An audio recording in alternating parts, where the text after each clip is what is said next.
Disclaimer. This is audio horror fiction. If darkness or the creatures it holds scares you, leave now. Still listening? Good. Then let's begin. I've kept my mouth shut for almost 50 years. Why the hell would I start talking now? Well, friends, terminal cancer will do that to you.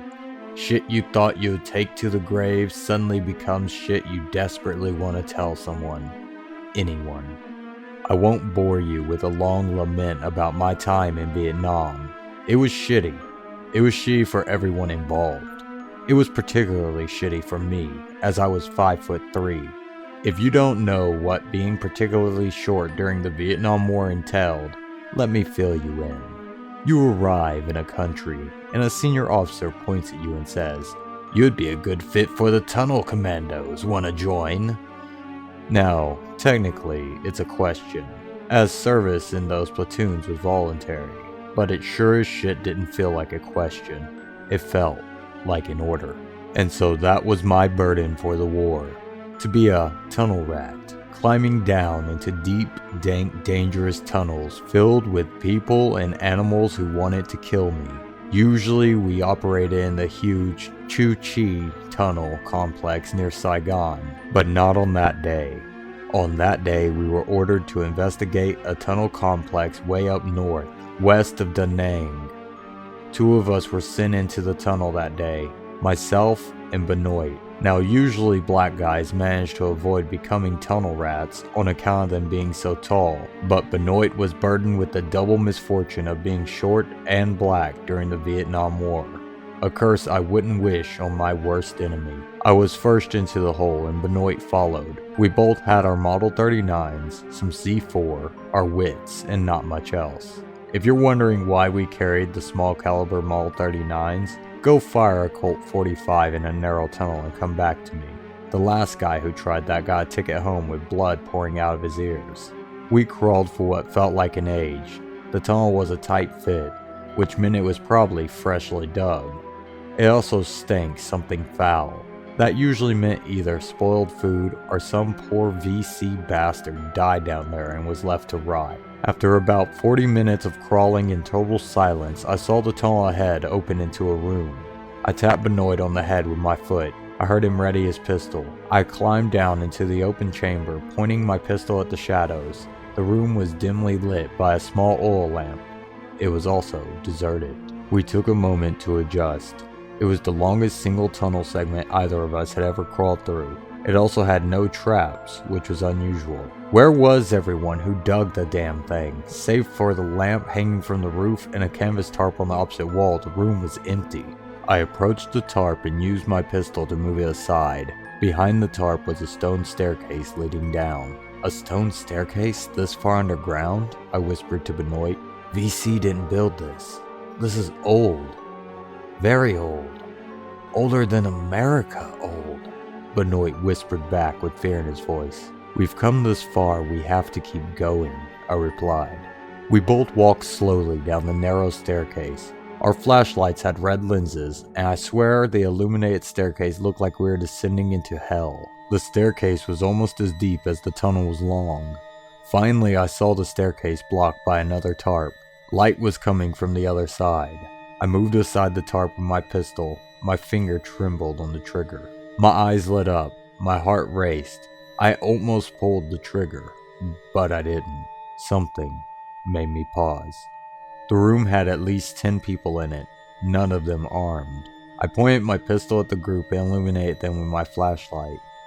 They didn't respond. They just stood there, rocking gently forward and back. "Benoit, don't shoot. There's people in here, but there's something wrong with them." I stepped into the tiny room, which was lit only by small candles. Benoit followed. We both shone our flashlights at the people. They paid no attention. They continued to rock gently forward and back.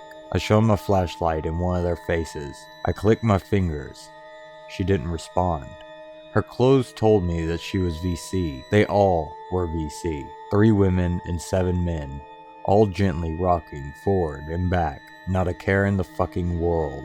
Their eyes were a solid color. Which color I can't really say, as I can only illuminate them with my red flashlight. Benoit motioned with his flashlight to the corner. Their rifles all sat in a pile, badly rusted. Jesus Christ, Benoit, how long have these poor fuckers been down here? I don't think Jesus Christ frequents this establishment, came Benoit's terrified response in his thick Cajun accent. I shone my light to the front of the room. The VC were all facing a small altar. I walked toward it. On the simple stone plinth stood a gold statue illuminated by several candles. The statue was ornately crafted. It was of a beautiful naked woman, the top half anyway. The bottom half was something like an octopus. Dozens of tiny gold tentacles had been meticulously crafted to the woman's torso instead of legs. The statue had some writing at its base, a writing I didn't recognize. I reached out to pick the statue up and take a better look, but Benoit shouted, "Stop! Don't touch it!" I retracted my hand about an inch from the statue. "We need to leave this place, quickly," Benoit said as he put his hand on my shoulder. "Are we just gonna leave them like this?" I said as I shone my light in their eyes. "We'll plant the C4 charges and put them on a 9-minute timer," he said. He was already removing the C4 from a pouch on his belt. "They're unarmed," I implored, turning to Benoit. "These people are dead, maybe worse than dead. I saw something like this once before at home in the bayou." I didn't argue any longer. We planted the C4 charges in a rush, set the timers for 90 minutes, and ran up the stone staircase as fast as we could. It felt like a lifetime till we reached a small room with the lamp. I climbed into the tunnel and Benoit followed. Suddenly we could hear a woman's voice faintly calling us from far behind. "Ignore it, keep moving," Benoit shouted from behind me. I didn't need to be told. I wasn't going back. It was the longest crawl of my life. I saw daylight and kept crawling, even though my hands were raw and bloodied. I emerged into the light of day and gasped for fresh air. Benoit followed. We warned the others about the C4 charges, but told them nothing else.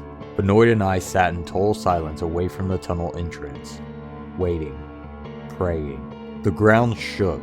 A dull thud was heard and a spray of dirt emerged from the tunnel. We both breathed a sigh of relief. It was only after an experience like that you ask yourself the small questions. To this day, I still ask myself, who the fuck was keeping the candles lit in that damn room? Thank you all so much for listening. If you enjoyed this story, leave a like and subscribe to help feed the Dark Machine.